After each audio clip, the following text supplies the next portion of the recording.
Welcome to MMA Fancast. My name's Luke, and I am joined by first-time guest and soon-to-be first-time MMA debut fighter, James Joint. James, welcome to the show. Thanks for having me. It is great having you on the show.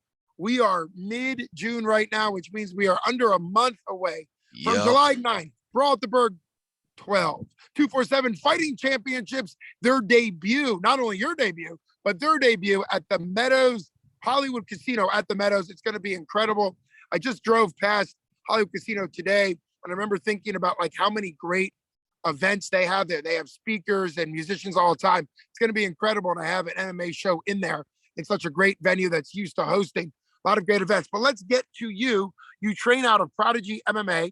You and your buddy and teammate, Vaughn Peters, are both taking your MMA debut, both coming in to the Cannonsburg, Pittsburgh area for 247. So let's jump into it. What got you into MMA, and what background did you have before MMA? Well, I started watching MMA probably around my sophomore year in high school, and that's when I started wrestling. But before that, I played baseball and a little bit of football here and there, but just watching it got me into it. And then my trainer actually started doing it here in Erie, Pennsylvania in 2008. And then I started going to events and stuff around 2010, and it just stuck with me. You have a unique, and I think a lot, I guess, kind of unique. A lot of people might have this now. Before MMA got popular, people did whatever they were doing and then kind of found MMA. Yep. You're fun, and I've had several, guests that are debuting.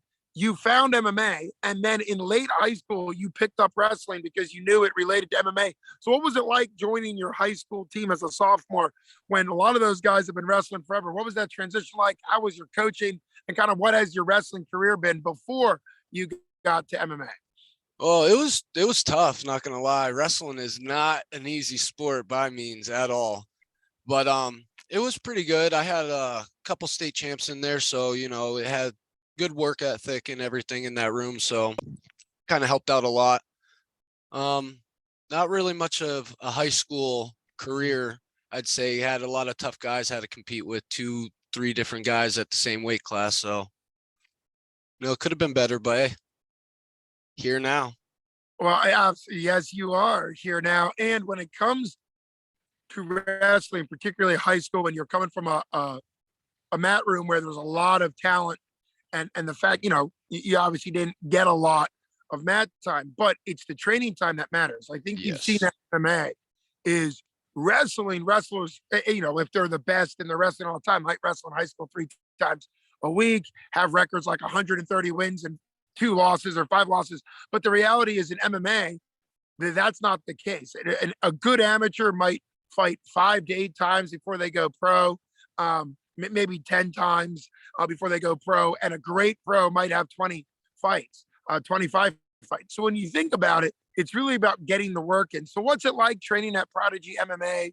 How do you work on all aspects of MMA there? And then let's get to July 9th.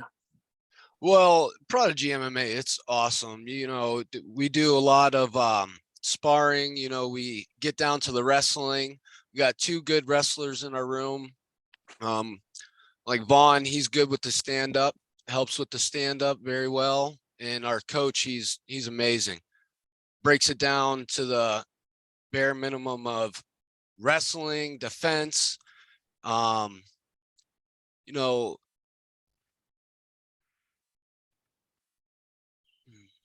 Easier way to say it, he puts you way past your limit. He doesn't want you to stop right where you're at. He wants you to break right through that. Sounds like you found a great gym. So you mentioned Vaughn Peters. I had him on the show. Very entertaining guy. Did a lot of MMA in college. Never fight, but a ton of training.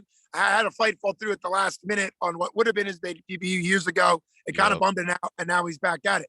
He predicted, obviously, he's a striker, so he predicted a finish because obviously he wants the knockout. He wants his striking to really show off, although he can do anything. What have you enjoyed the most about MMA? Obviously, it can be a little tough because you haven't actually had a full fight, but in your sparring, what part of MMA do you enjoy the most? As of right now, even though like I liked wrestling and everything, I love the striking. I love to stand up and just bang it out. I have no problem standing up. I have no problems going to the ground if needed, but I'd like to stand up more. Well, you're coming into this debut. You've got a good gym around you. Obviously, it'll be fun to have um, Vaughn there with you. You'll both be making your debut. Can encourage you go. You can get through the jitters. Erie is not that far away from Cannonsburg. How many people are coming with you? Do you want people there live, or are you going to be encouraging people to get on 247fighting.com and do the pay-per-view? What's it going to be like making a 2.5 hour trip, Yeah. 3 hour trip? What are you thinking about kind of entering a different area, but still pretty close to home?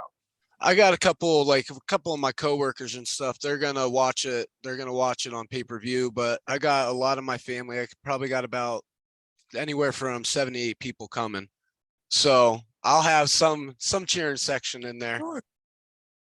Well, it's nice that you've got a small but mighty group, obviously the family, and it's always a shout out. I try to say on the pay-per-view, I always try to thank the people for watching it, because a lot of times those are the supporters that really matter, but they can't get there, particularly being several hours away. And Yeah. you have two people from the same gym. So that's also exciting when people from the gym can kind of watch their people. What would you want to see out of yourself? Obviously, you can predict a spinning back fist knockout if you want. What do you kind of want to see out of yourself as far as going through your first ever? It could be a 6 minute fight. For a lot of people, that seems like a short period of time, but for your first fight ever, 6 minutes is a long time. So what are you kind of thinking or predicting for July 9th? Really, I'm not just predicting to go in there and make it a fight. I want to brawl. I don't want it to be wrestling around here and there. Let's get down to it. If a knockout comes, a knockout comes.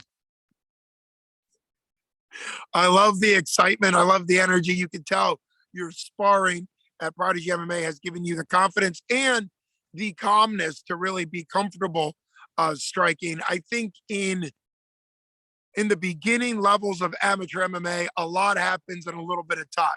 I've seen people blow their entire gas tank in 45 seconds, of round number one. Sometimes the first couple debut fights are early. MMA fights can be kind of figuring out what works. 2 minute rounds go by quickly. So sometimes if it does go to wrestling, if it does go to the ground, even if it goes to the cage, the whole round can go by quickly. And a lot of times that's okay. It's kind of like you've got to kind of figure out what your style is. You're predicting striking, which is always fun.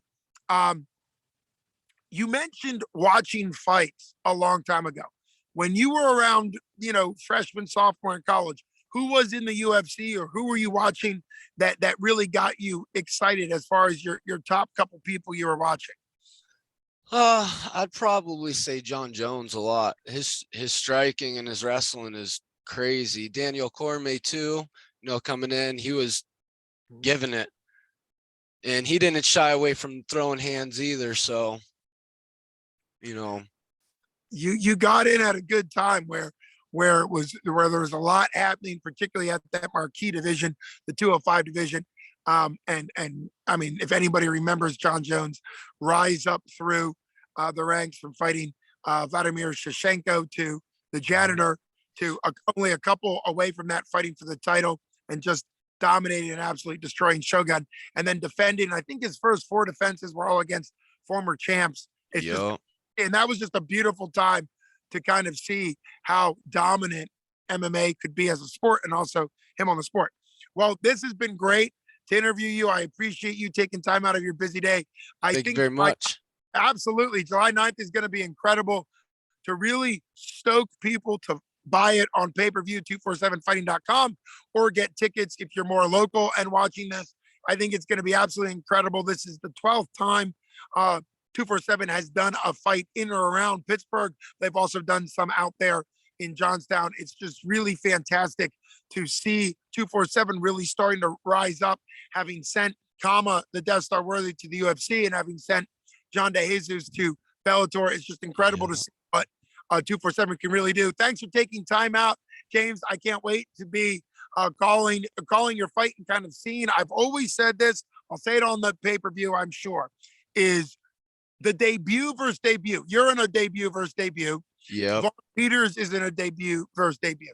You never know what to expect as a fan. And to be honest, the fighters don't know what to really expect either. So it's really, I think oftentimes, it's fans kind of like the more established fighters. But when they get in there and you've got those debut versus debut, and you're going to be one of them, July 9th, I think that's really what sets the tone for the night. Oftentimes, you debuters, you get out there, you put on a show because it's really a dream come true for you. So I'm always thrilled to announce the debut versus debut because there's a lot of learning going on in a very short period of time. So congratulations to you on finding a great gym, putting in the work. Can't wait to see you live in action at Brawl in the Berg 12, 247 Fighting Championship, July 9th. You have a good one. Thank you. You too. All right, you got it.